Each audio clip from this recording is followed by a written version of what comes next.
Nii, palju õnne. Esimene võit, esimene mäng. Millised emotsioonid?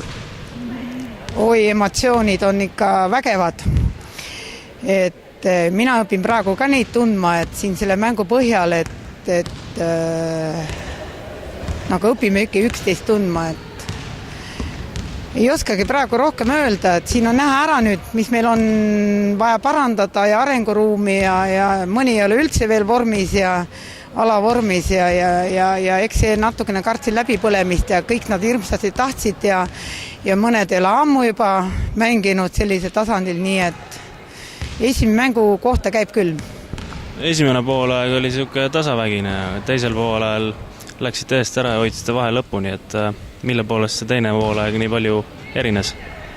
Me läksime võib-olla nende selle jooksuga natukene kaasa, et meie ei saa nii kiiresti joosta kui nemad, et nemad teevad ikka, nemad on Audentesega spordigümnaasium ja teevad 2 korda päevas, et kui me natukene rahulikumalt ja söödud õigesse kohta paneme, siis läheb natuke paremini, et ja neil peaks olema nii palju kogemusi, et selle kogemuste arvelt juba peaks mängima, et küll see jooks ka siis tuleb.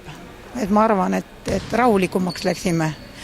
Et see esimene 10, mis mängisime, et said nad nüüd natukene mängu sisse elada, siis et ma võtsin ka nagu rahulikumalt, et kui nad leiavad oma, nad peavad üksteist leidma ja seal on noori ja keskealisi ja natuke vanemaid ja kogemusi ja uljaspäiseid, et kõik need kokku sulatada. Ja. Milline on meeskonna eesmärk? Eesmärk, mängijadel on kindlasti veel kõrgemad. Ma arvan, et esimese 3 tahaks tulla, aga võtame 1 mäng korraga ja iga võidu üle meil on hea meel ja paranemisruumi kõvasti ja arenemisruumi kõvasti ja et vaatame, mis kevad toob, et me hakkasime küllalt hilja trenni ka tegema, nii et juba see on natukene siin miinus, et nüüd me hakkame alles selle õige feelingu kätte saama. No suur tänu! Ja. Kena õhtut!